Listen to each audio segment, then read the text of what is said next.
ಒಂದ್ ರೀತಿ ಆತಂಕದಲ್ಲಿರ್ಬೇಕೋ ಗೊತ್ತಾಗ್ತಾ ಇಲ್ಲ. ಮೋದಿಗೆ ಹೋಗಿ ಹೇಳಿ ಅಂತ ಅಂದವರಿಗೆ ಮೋದಿ ಮಾಂಜ ಕೊಟ್ಟಿದ್ದಾರೆ. ಅವತ್ತು ಪಹಲ್ಗಾಮ್ನಲ್ಲಿ ಅಟ್ಟಹಾಸ ಮರೆದಿದ್ರು ಉಗ್ರರು. ನೋಡಿ, ಇವನ್ನೆಲ್ಲ ನೆನಪಿಸ್ಕೊಬಿಟ್ರೆ ಇನ್ನೂ ರಕ್ತ ಕುದಿಯುತ್ತೆ. ಮೃತ ಕುಟುಂಬಸ್ಥರ ಬಳಿ ಮೋದಿಗೆ ಹೇಳಿ ಅಂತ ಭಯೋತ್ಪಾದಕರು ಹೇಳಿದ್ರು. ಇವತ್ತು ಭಯೋತ್ಪಾದಕ ಕ್ರಿಮಿಗಳ ಹುಟ್ಟಡಗಿಸಿದ್ದಾರೆ ಮೋದಿ. ಆಮೇಲೆ ಇಲ್ಲಿ ಇನ್ನೊಂದು ಸ್ಪೆಷಲ್ ಕರ್ನಾಟಕದ ಲಿಂಕ್ ಅನ್ನ ತಗೊಳ್ಳಿ ನೀವು. ನಮ್ಮ ಶಿವಮೊಗ್ಗದಲ್ಲಿ ಮಂಜುನಾಥ್ ಅವರು ಸಾವನ್ನಪ್ಪಿದ್ರಲ್ಲ, ಆಗ ಅವ್ರ ಹೆಂಡತಿಗೆ ಹೇಳಿದ್ದು, ನನ್ನ ಗಂಡನ ಯಾಕೆ ಒಬ್ಬನ್ನೇ ಕೊಂದೆ, ನನ್ನನ್ನು ನನ್ನ ಮಗನು ಮುಗಿಸು ಅಂದಾಗ ಆ ಖತರ್ನಾಕ್ ನರಿ ಅಥವಾ ರಾಕ್ಷಸರು ಹೇಳಿದ್ರಂತೆ, ಇಲ್ಲ ಇಲ್ಲ ನಿನ್ನನ್ನು ಸಾಯಿಸಲ್ಲ, ನೀನ್ ಬೇಕಾದ್ರೆ ಹೋಗಿ ಮೋದಿಗೆ ಹೇಳಕ್ಕೆ. ನಮ್ಮ ರಾಜ್ಯದವ್ರ ಹತ್ರನೇ ಮಾತಾಡಿರೋದು ಇದನ್ನ, ಬೇರೆ ಯಾರು ಅಲ್ಲ, ನಮ್ಮ ರಾಜ್ಯದ ಹೆಣ್ಮಕ್ಳಿಗೆ ಆತ ಹೇಳಿ ಕಳ್ಸಿದ್ದ. ಹಿಂಗೆ ಮೋದಿ ಕೇಳಿಸ್ಕೊಂಡ್ರು. ಮನೆಗೆ ಹೋಗಿ ಹೊಡಿತೀವಿ ಅಂದಿದ್ರು, ಹೊಡೆದಿದ್ದಾರೆ. ಮನೆ ಒಳಗೆ ಹೋಗಿ ಹೊಡೆದಿಲ್ಲ, ಇಲ್ಲಿಂದನೇ ಮನೆಗೆ ಹೆಂಗೆ ಪೆಟ್ಟು ಕೊಡ್ಬೇಕೋ ಅದನ್ನ ಕೊಟ್ಟಿದ್ದಾರೆ. ಮೋದಿಗೆ ಹೋಗಿ ಹೇಳಿ ಅಂದವರಿಗೆ ಮೋದಿ ಸರಿಯಾಗಿ ಮಾಂಜವನ್ನ ಕೊಟ್ಟಿದ್ದಾರೆ. ಆಪರೇಷನ್ ಸಿಂಧೂರ ನಡೆದಿದೆ.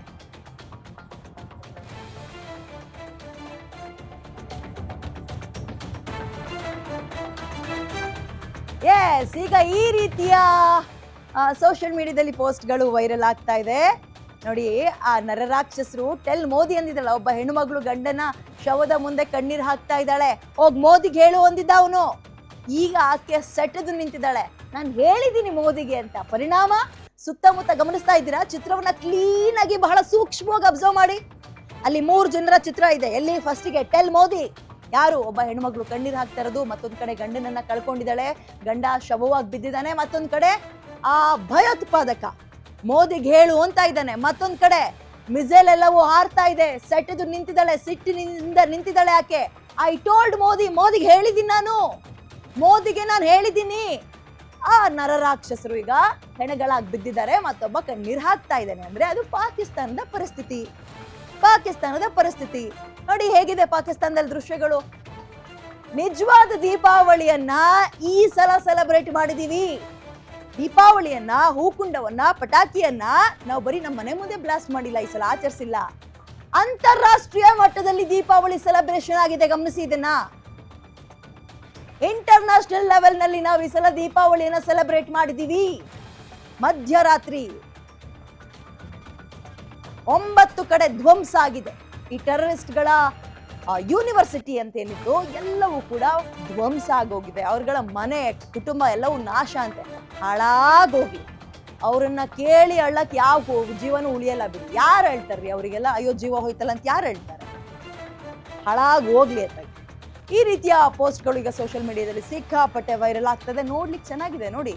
ಟೆಲ್ ಮೋದಿ ಆ ದಿನವನ್ನ ನಮಗೆ ನೆನಪಿಸುತ್ತೆ. ಪಹಲ್ಗಾಮ್ನಲ್ಲಿ ನಾವೆಲ್ಲರೂ ಇಲ್ಲಿಂದನೇ ಕುತ್ಕೊಂಡು ಭಾರಿ ದುಃಖ ಬಂದಿದೆ, ನಮಗೆ ಕೋಪ ಬಂದಿತ್ತು, ದುಃಖ ಇತ್ತು. ಇವತ್ತು ಉತ್ತರ ಕೊಟ್ಟಿದ್ದೀವಿ. ಇದೆಲ್ಲ ಆದ್ಮೇಲೆ ಒಂದು ಸುದ್ದಿಗೋಷ್ಠಿ ಆಯ್ತು, ಗಮನಿಸಿದ್ರಾ? ಎಂಥ ಮೆಸೇಜ್ ಪಾಸ್ ಮಾಡಿದ್ದಾರೆ ಮೋದಿ ಅಂತ. That is Modi. ಆ ಆಪರೇಷನ್ ಹೆಸರೇನು ಹೇಳಿ? ಆಕ್ಷನ್ ಹೆಸರು ಆಪರೇಷನ್ ಸಿಂಧೂರ. ಸಿಂಧೂರಕ್ಕಿರುವ ತಾಕತ್ತೇನ್ರಿ, ತೂಕ ಏನ್ರಿ ಅದು? ಆಪರೇಷನ್ ಸಿಂಧೂರ ಹೆಸರಿನಿಂದ ಹಿಡಿದು ಕೆಲಸ ಮುಗಿಯೋ ತನಕ ಕೂಡ ಬಹಳ ತೂಕವಾಗಿ ಎಲ್ಲವೂ ಸಾಗಿದೆ. ಪಾಕಿಸ್ತಾನ ಇದೀಗ ನರಕದಲ್ಲಿ ಬೇಯ್ತಾ ಇದೆ. ಅವ್ರ ಕೆಲಸ ಏನ್ ಗೊತ್ತಾ? ಇವಾಗ ಸತ್ತಿರ್ತಾರಲ್ಲ, ತಲೆ ಒಂದ್ ಕಡೆ ಕೈಕಾಲು ಒಂದ್ ಕಡೆ ಆಗುತ್ತಲ್ಲ, ಅದನ್ನ ಕುತ್ಕೊಂಡು ಜೋಡ್ಸೋದು, ಹೆಣಗಳನ್ನ ಗುಡ್ಡೆ ಹಾಕೊಳ್ಳೋದು. ಇವನ್ ಅವ್ರ ಕಡೆನ, ಇವನ್ ಯಾರು, ಅವ್ನ್ ಯಾವ ಟೆರರಿಸ್ಟು, ಅವ್ನ್ ಯಾವ್ದ್ರಲ್ಲಿ ಬಾಂಬ್ ಬ್ಲಾಸ್ಟ್ ಮಾಡಿದ್ದ, ಇದನ್ನ ಕುತ್ಕೊಂಡು ನಾವು ಮಾಡಿರ್ಲಿಲ್ವಾ? ನಾವೇನ್ ಮಾಡಿದ್ವಿ ಹೇಳಿ? ಪಹಲ್ಗಾಮ್ನಲ್ಲಿ ಈ ಅಟ್ಯಾಕ್ ಆದಾಗ ಆ ಬಾಡಿಗಳನ್ನ ಆ ಬಾಕ್ಸ್ ಅಲ್ಲಿ ಮಲಗಿಸಿ ಆ ಬಾಕ್ಸ್ ಮೇಲೆ ಲೇಬಲ್ಗಳನ್ನ ಹಾಕ್ತಾ ಇದ್ವಿ. ಮಂಜುನಾಥ್, ಕರ್ನಾಟಕದವರು, ಶಿವಮೊಗ್ಗದವರು, ಬೆಂಗಳೂರಿನಿಂದ ಭರತ್ ಅಂತ ಹಾಕಿದ್ವಲ್ಲ, ಎಷ್ಟು ಕಣ್ಣೀರು ಹಾಕಿದ್ವಿ ಅವಾಗ. ಆ ನೋವು ಹೇಗಿತ್ತು ನಮ್ಗೆ.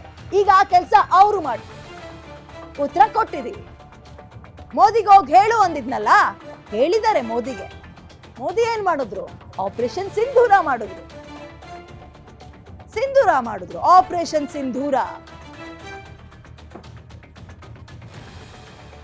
3 ಪಡೆಗಳು ಕೂಡ ಭಾಗಿಯಾಗಿ ಜವಾಬ್ದಾರಿಯುತವಾಗಿ ವರ್ತಿಸಿ, ಗಮನಿಸಬೇಕು, ಬರೀ ಹೋಗಿ ಹೊಡೆದು ಬಂದಿರೋದಲ್ಲ, ಬಹಳ ಜವಾಬ್ದಾರಿಯಿಂದ ವರ್ತಿಸಿ ಉಗ್ರರ ನೆಲೆಗಳನ್ನ ಬ್ಲಾಸ್ಟ್ ಮಾಡಿ ಬಂದಿದ್ದಾರೆ, ಉಡಾಯಿಸಿದ್ದಾರೆ, ಮುಗಿಸಿದ್ದಾರೆ, ನರಕ ತೋರಿಸಿದ್ದಾರೆ.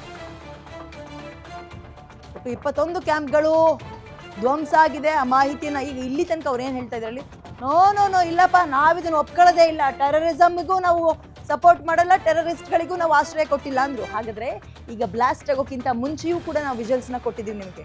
ಫೋಟೋವನ್ನ ನಾವು ಮೀನ್ಸ್ ನಮ್ಮ ಸೇನೆ ರಿಲೀಸ್ ಮಾಡಿದೆ. ಕ್ಯಾಂಪ್ಗಳು ಹೆಂಗೆ ಮಲ್ಕೊಂಡಿದ್ರು ನೆಮ್ಮದಿಯಾಗಿ ತಣ್ಣಗೆ, ಬೇಸಿಗೆಗಾಲ ಬೇರೆ ಅಲ್ವಾ, ಟೆಂಟ್ಗಳನ್ನು ಹಾಕೊಂಡು ಹೆಂಗೆ ಮಲಗಿದ್ರು, ಕ್ಯಾಂಪ್ಗಳನ್ನು ಹಾಕೊಂಡು ಮಲಗಿದ್ದಲ್ಲೇ ನಡಿ ನೀನು ನರಕಕ್ಕೆ ಅಂತ ಕಳಿಸಿದ್ದಾರೆ. ಪಾರ್ಸಲ್ ಟಿಕೆಟ್ ಕೊಟ್ಟಿದ್ದಾರೆ ಒಂದೇ ಸಮ. ಅವತ್ತೇನು ಕಡಿಮೆ ಇದು ಕಣ್ಣೀರು ಹಾಕ್ತಾ ಕರ್ನಾಟಕ, ಇಡೀ ದೇಶ ಕಡಿಮೆ ಕಣ್ಣೀರು ಹಾಕ್ತಾ? ಏನೂ ಇಲ್ಲ, ಹೆಂಡತಿ ಮಕ್ಕಳ ಜೊತೆಗೆ